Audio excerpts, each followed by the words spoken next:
अरे ओ गधे, यहाँ बैठ के घास चबा रहा है तू। तुझे शर्म नहीं आ रही? तेरे अपने भाई का खून बहा पड़ा है और तू मजे में है। उठ, अभी उठ, आज तेरी दुनिया हिलने वाली है। क्या बकवास कर रही है तू? दिमाग खराब हो गया है क्या?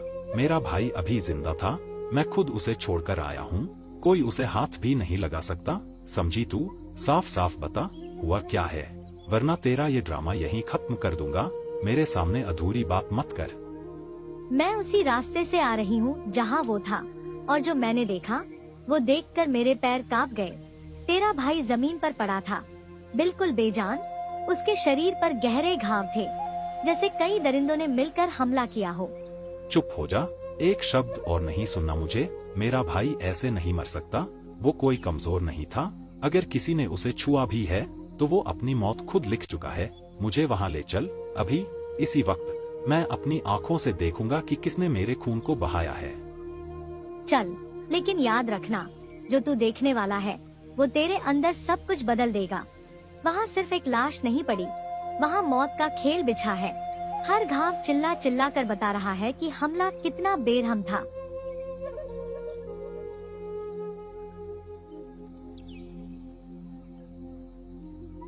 भाई, ये तेरे साथ किसने किया? तू तो कहता था हम साथ रहेंगे, कोई हमें छू भी नहीं सकता, लेकिन आज तू यहाँ अकेला पड़ा है और मैं कुछ नहीं कर पाया। ये घाव सब मेरे सीने में आग लगा रहे हैं। मैं कसम खाता हूँ, इस जंगल में कोई नहीं बचेगा अगर कातिल नहीं मिला। जब मैं यहाँ पहुँची तब तक सब खत्म हो चुका था, सिर्फ ये लाश, और चारों तरफ ये खामोशी थी। मैंने हर तरफ देखा, लेकिन कोई नहीं था, एकदम सन्नाटा।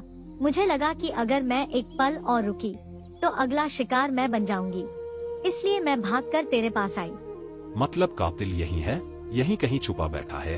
वो हमें देख रहा है, हमारे डर का मजा ले रहा है। उसे लगता है कि वो बच जाएगा, लेकिन वो भूल गया है मैं कौन हूँ।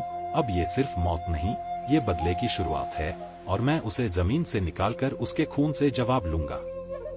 संभल कर गधे, ये सीधा हमला नहीं लगता। जिसने ये किया है वो अकेला नहीं हो सकता, ये साजिश है। हर कोई शक के घेरे में है, दोस्त भी दुश्मन बन सकता है। अगर तू सिर्फ गुस्से में चला तो तू खुद फंस जाएगा। अब मुझे किसी की सलाह नहीं चाहिए। जिस पर भी मुझे जरा सा शक होगा मैं उसे छोड़ूंगा नहीं, एक एक से सच निकलवाऊंगा, चाहे जान क्यों ना लेनी पड़े। पहले मैं उन सबके पास जाऊंगा जिनकी नीयत हमेशा से गंदी रही है। अब फैसला होगा, इस जंगल में कौन जिएगा और कौन मरेगा। उस दिन जंगल में सिर्फ एक लाश नहीं पड़ी थी,